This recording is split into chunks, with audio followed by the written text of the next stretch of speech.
the small ones are just to be able to always find the car in 10 seconds instead of like, the car could basically be in any of our stations and we wouldn't know.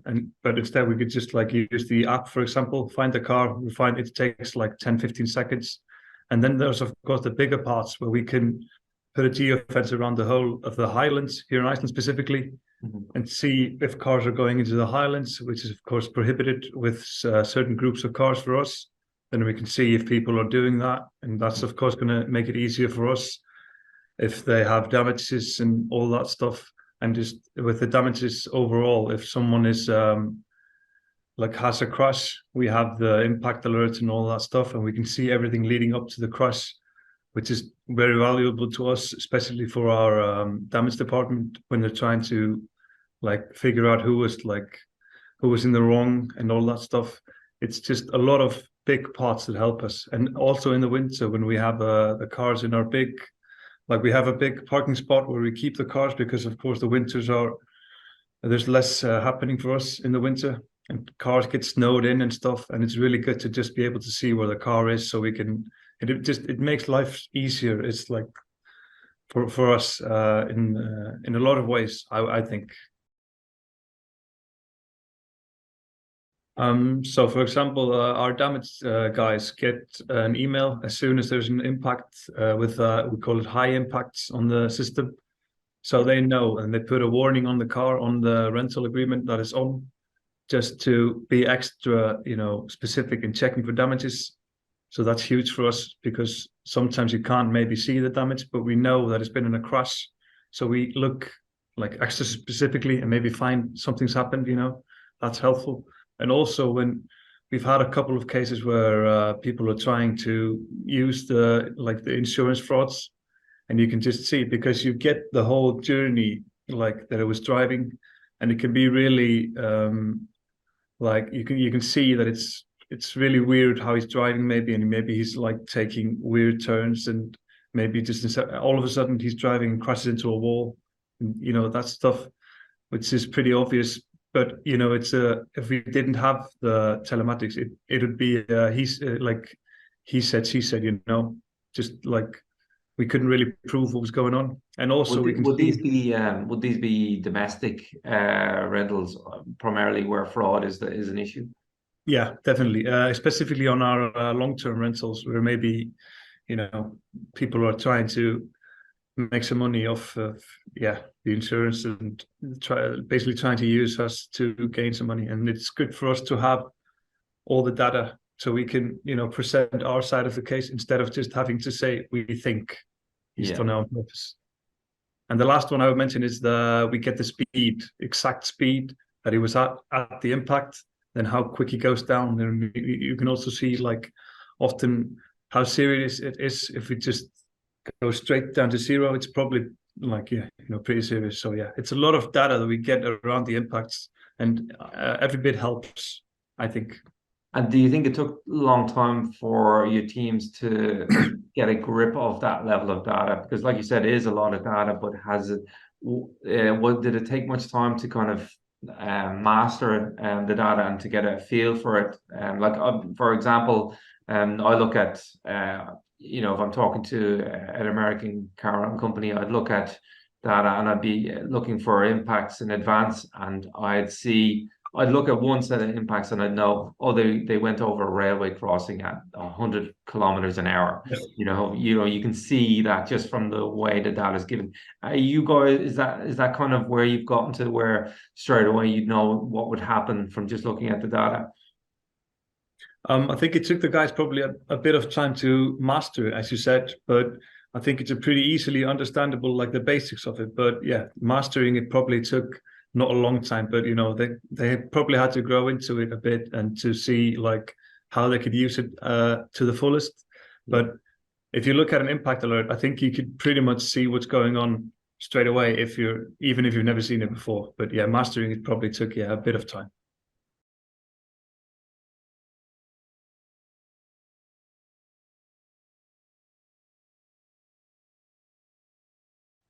Yeah, they talk very highly about the impact side of it, the damage guys, and Colm talked to them as well, and they were really.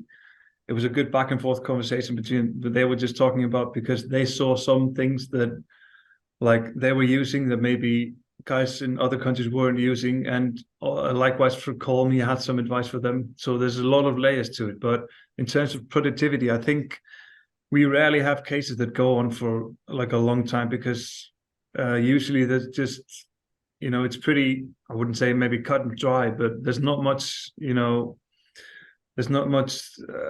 things that are unclear because you have basically all the facts and there's nothing to really delay the matter because we have all the facts on the table. And yeah, usually it's a pretty speedy process, considering that it could take, as you said, years. That's never happening here. It's usually at most it'll be a couple of months if it's some big issue, but usually it's just a pretty quick and easy process for the guys. And yeah, they talk really highly about it. So yeah, I think it's a pretty good process.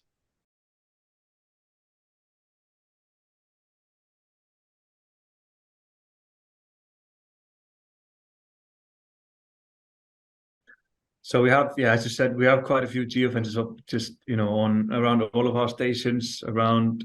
We've split the country into, I think, 6 parts where we just, so we can see, so we at least have that. So it doesn't just say Iceland, where the car is. So we have like a general idea where the car is at each point.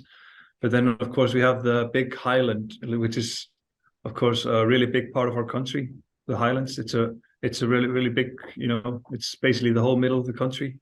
We have a geofence around that, and every time someone crosses the geofence, we get an email. I think we're 5 or 6 people that get the email, and we check, instantly what car is it that's going over. Because if it's for example, a Kia Rio, that's something we definitely don't want because we want only our bigger cars that can actually handle the off-road stuff in the Highlands to go into the Highlands. So as soon as a smaller car goes in, we will alert the people who are renting the car for us that it's not allowed. We do explicitly say when they rent the car as well that it's strictly not allowed to go into the Highlands because it's dangerous for the car and for the people as well, because there is a pretty big chance that they're going to end up getting stuck somewhere and we have to come pick them up, and it's just a lot of cost, and it's just there's no big gain for it from anyone's points.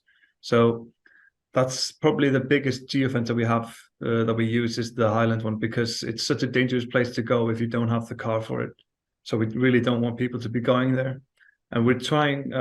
It's long term for us. It will be to set up so that anytime someone in a car crosses the geofence, we want to have like just an automatic fine. Yeah. Just so people stop doing it, basically.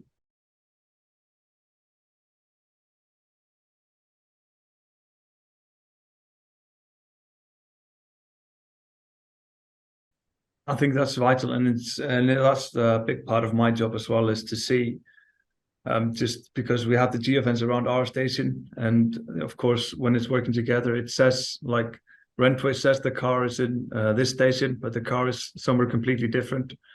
Then it's my job to basically find out why the car is not in our station as the Rentway says it is, and so that's a huge one for us because. And also, just if the car is stolen, we wouldn't maybe notice it for a couple of days because we have 8,000 cars, and one car being stolen wouldn't maybe pop up for, I don't know, days or weeks. But having the telematics geofencing, we see it in like maybe 30 seconds that maybe the car is gone, so we can go straight to it to see like what's happened here. Was it stolen? We can go to the cameras, what's happened there.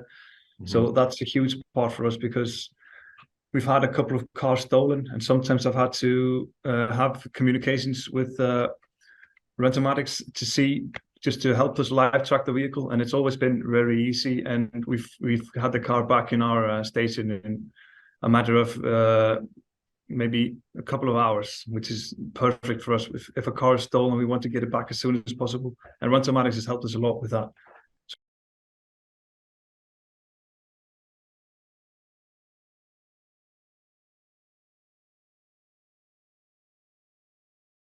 I've been on the line with the police for like a half an hour while they're basically chasing the car, and we're waiting for it to stop.